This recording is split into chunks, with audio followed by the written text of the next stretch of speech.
Hello everyone, welcome to Utkarsh agriculture classes. Utkarsh agriculture classes में मैं doctor Meenakshi Rathi आप सभी का बहुत बहुत स्वागत करती हूँ।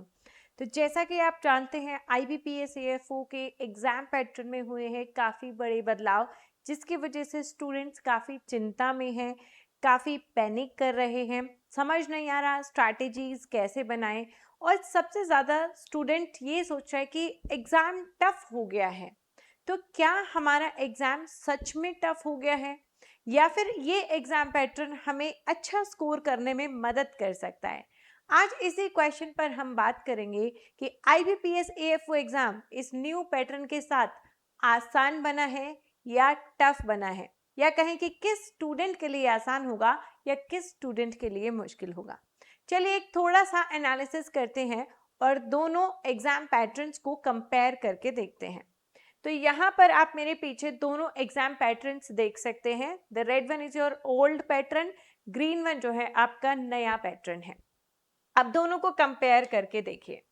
सबसे पहले हम यहाँ ओल्ड पैटर्न में जाते हैं। तो सबसे पहले यहाँ पर हमारे पास QRE यानी कि क्वांट्स, रीजनिंग और इंग्लिश पूछा जाता था, जो सिर्फ क्वालिफाइंग होता था। ओके, लेकिन इसके लिए क्या हमें ये पढ़ने नहीं पड़ते थे? पढ़ते थे। क्या हमें इनके मॉक टेस्ट नहीं देने पड़ते थे? देने पड़ते थे, क्योंकि हमें इनकी इंडिविजुअल कट ऑफ भी क्लियर करनी होती थी और ओवरऑल कट ऑफ भी क्लियर करनी होती थी। तो कंपटीशन तो कॉम्पिटिटर्स के बीच में ही था ना। कॉम्पिटिटर्स आज भी वही स्टूडेंट हैं, आज भी आपको QRE पढ़ना है, आज भी आपको कट ऑफ क्लियर करनी है। तो क्या बदला? कुछ नहीं बदला। वही QRE क्वांट्स, इंग्लिश, रीजनिंग आपको इस नए पैटर्न में भी करना है और कट ऑफ क्लियर करनी है, जिसे आप जनवरी से पढ़ते आ रहे हैं। चेंज क्या हुआ है? चेंज है यहाँ पर हमसे प्रोफेशनल नॉलेज यानी कि एग्रीकल्चर नहीं पूछा जाता, लेकिन यहाँ पर हमें प्रोफेशनल नॉलेज एग्रीकल्चर पूछा जा रहा है। क्या ये अच्छा चेंज है या बुरा चेंज है? आप खुद मुझे बताइएगा। ये एक बहुत पॉजिटिव चेंज है आप सब लोगों के लिए, क्योंकि आप एग्रीकल्चर को ऑलरेडी प्रिपेयर कर रहे थे। कहीं ना कहीं हमें लग रहा था कि यार प्रीलिम्स में एग्रीकल्चर आता ही नहीं है ना। 2 महीने के लिए हमें एग्रीकल्चर को साइड करके पूरा प्रीलिम्स पे फोकस करना पड़ता था, जिसकी वजह से एग्रीकल्चर जो हम पहले प्रिपेयर कर चुके हैं और 2 महीने से हमने उसे टच भी नहीं किया है। मेंस एग्जाम में बहुत बार ऐसा लगता था कि यार सब कुछ इससे पहले रिवाइज किया था, लेकिन मैं 2 महीनों में प्रीलिम्स की तैयारी में एग्रीकल्चर को बिल्कुल भूल गया हूँ। ऐसा लग रहा है कुछ याद ही नहीं आ रहा है। होता था ना आपके साथ ये? अब नहीं होगा, क्योंकि अब प्रीलिम्स में भी एग्रीकल्चर यानी कि प्रोफेशनल नॉलेज पूछा जाएगा। तो आपको साथ साथ जो आपने एग्रीकल्चर ऑलरेडी पढ़ लिया है, ऑलरेडी रिवाइज कर लिया है, बस उस एग्रीकल्चर को रोज 1 आध घंटा आपको रिवीजन के लिए देते रहना है। ये चीज हम आपको वैसे भी स्ट्रैटेजीज में बताते हैं कि भाई एग्रीकल्चर को पूरा मत छोड़ना, थोड़ा बहुत 1 आध घंटा एग्रीकल्चर को देते रहना, मेन फोकस प्रीलिम्स पे रखना। अब एग्रीकल्चर आप ऑलरेडी पढ़े हुए हैं, सिर्फ इतना ही तो करना है कि जो आपकी रेगुलर प्रैक्टिस है उसमें एग्रीकल्चर को शामिल करना है। जहां आप 4 घंटे पढ़ते थे वहां 5 घंटे पढ़ लीजिए, इससे एक्स्ट्रा इसमें कुछ भी नहीं हुआ है। अब आते हैं मेंस एग्जाम में। मेंस एग्जाम में पहले हमसे सिर्फ प्रोफेशनल नॉलेज पूछा जाता था, अभी हमें मेंस एग्जाम में भी QRE पूछा जाएगा यानी कि क्वांट्स, इंग्लिश, रीजनिंग पूछा जाएगा। तो क्या हो गया? आप already quants, English, reasoning prepare कर चुके हो, प्रैक्टिस करते हो, मॉक टेस्ट देते हो, पढ़ चुके हो, ट्रिक्स याद कर चुके हो। तो अगर उसको कोई एक बार की जगह 2 बार पूछ ले तो क्या हो गया? अगर मुझे कोई कहता है कि मीनाक्षी 10 का पहाड़ा याद कर लो, और मुझे एक बार 10 का पहाड़ा याद हो गया है, अब मुझे उसे 2 लोगों को सुनाना पड़े या 3 लोगों को सुनाना पड़े, क्या उससे कोई डिफरेंस फील होता है? जब मुझे याद ही हो गया है तो मैं 2 बार 10 बार सुना दूंगी, भाई पूछ लो तुम। ठीक है, तो वही केस यहाँ पर है। जब आपने क्वांट्स, रीजनिंग और इंग्लिश प्रिपेयर कर ही लिया है, तो अगर वो दूसरी बार पूछ रहे हैं तो चिंता की क्या बात है? आप दूसरी बार भी उसे कर लेंगे, कोई चिंता की बात नहीं है। ये भी एज इट इज है, एग्जाम पैटर्न चेंज होने से कुछ नहीं हुआ। जो आप पहले पढ़ रहे थे वही पढ़ रहे हैं, क्वांट्स, इंग्लिश, रीजनिंग और आपकी एग्रीकल्चर, वही 4 सब्जेक्ट आप अब पढ़ रहे हैं। Nothing is changing. चेंज कहाँ आया है? इसके बाद यहाँ पर प्रोफेशनल नॉलेज आपसे पूछा जाएगा। यहाँ पर डिस्क्रिप्टिव पेपर इंग्लिश का ऐड कर दिया गया है। ये एक बड़ा चेंज है, बिल्कुल है। ठीक है। तो अब यहाँ पर देखो, अगर अभी तक हमने जो कंपेयर किया, मुझे नहीं लग रहा कि ये पेपर कहीं से भी टफ हुआ है, यानी कि पहले से ज्यादा टफ हुआ है। जो कंपटीशन था वही कंपटीशन है। अब डिस्क्रिप्टिव इंग्लिश की भी बात कर लेते हैं। तो यस, ये टफ हुआ है उन स्टूडेंट्स के लिए जो हिंदी मीडियम स्टूडेंट्स थे, जो किसी तरीके से थोड़ा सा पढ़ पढ़ा के इंग्लिश की कट ऑफ निकाल लेते थे। उनके लिए इंग्लिश डिस्क्रिप्टिव पेपर नामुमकिन के बराबर बात है, क्योंकि इंग्लिश में बड़े बड़े सेंटेंसेस लिखना, खुद से सेंटेंस फ्रेम करना, सही स्पेलिंग के साथ लिखना और एक इम्प्रेसिव आंसर लिखना किसी भी हिंदी गोइंग स्टूडेंट के लिए आसान नहीं होगा।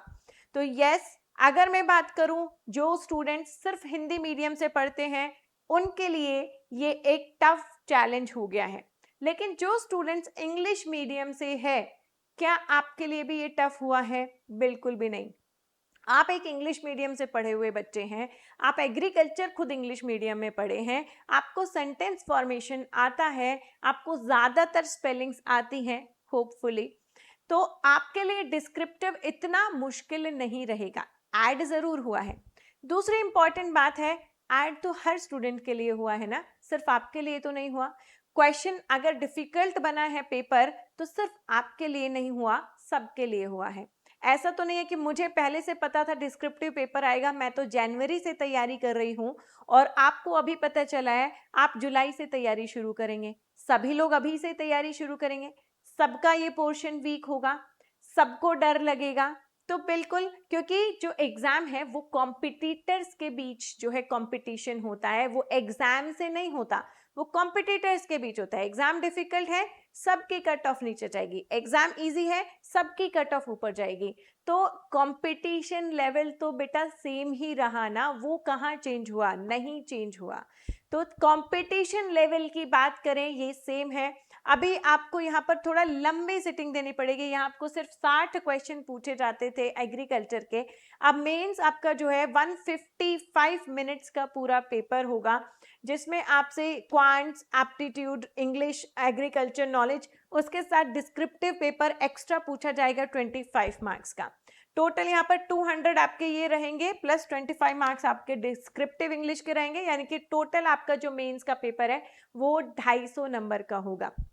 अगेन द कंपैरिजन इज, पहले भी जो आपका सिलेक्शन था वो प्रोफेशनल नॉलेज प्लस इंटरव्यू के बेसिस पर था कि नहीं था?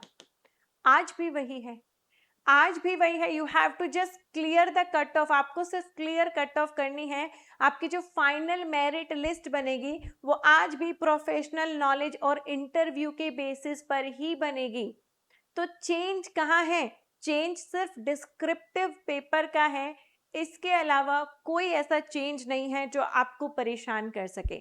डिस्क्रिप्टिव पेपर उनके लिए टफ कर देता है जो हिंदी मीडियम स्टूडेंट हैं, लेकिन जो इंग्लिश मीडियम स्टूडेंट हैं उनके लिए ये इतनी कोई टफ बात नहीं है, उनके लिए इतना ज़्यादा शोर मचाने की कोई ज़रूरत नहीं है, पैनिक करने की कोई ज़रूरत नहीं है। हाँ, स्ट्रैटेजीज में बदलाव करना पड़ेगा। जहाँ हमें 40-40 मिनट के 3 सेक्शन मिलते थे, अब हमें जो है 4 सेक्शन मिलेंगे 20-20 मिनट के।